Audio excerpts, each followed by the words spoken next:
Today we are going to talk about the use of literature in the EFL classroom.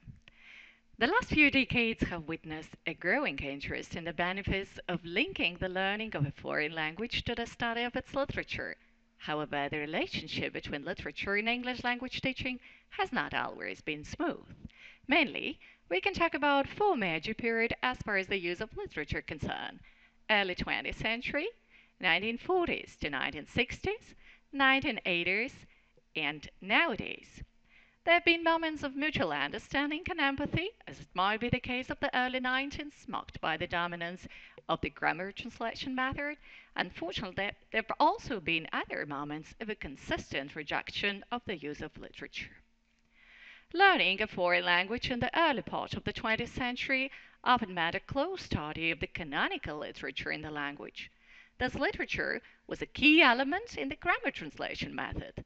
Literary texts in the target language were used as examples of good writing and illustrations of the grammatical rules. The focus of this teaching method was on mastering grammar structures and vocabulary. There were neither literary interest nor interest in content. Unfortunately, after the grammar translation method fell in disuse in the mid part of the 20th century, a consistent rejection to the use of literature in the language classroom became the rule. The language teaching method, based on the translation of classic texts, resulted rather inefficient when applied to teaching modern languages, and as a result, the tendency at the time was to eliminate literary texts from language classes to focus on teaching language skills mainly.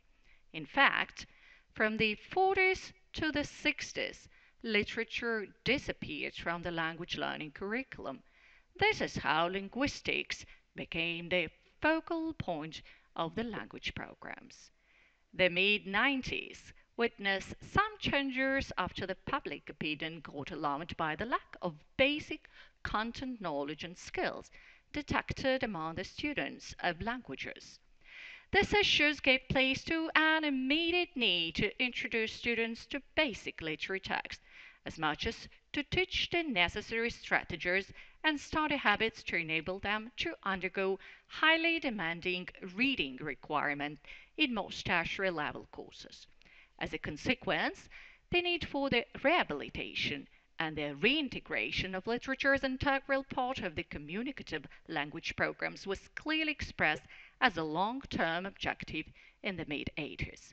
What's more, the right use of literature in the language classroom started to be defended by a number of scholars. Nowadays, further research is being conducted in this area to demonstrate the positive result of using literature in the different EFL teaching areas. Thus, much research is being done to redefine the role of culture and literature in language learning for the development of language materials, syllabi, and curriculum, as well as to describe the effective nature of the interaction between the language learner and the literature of the target language.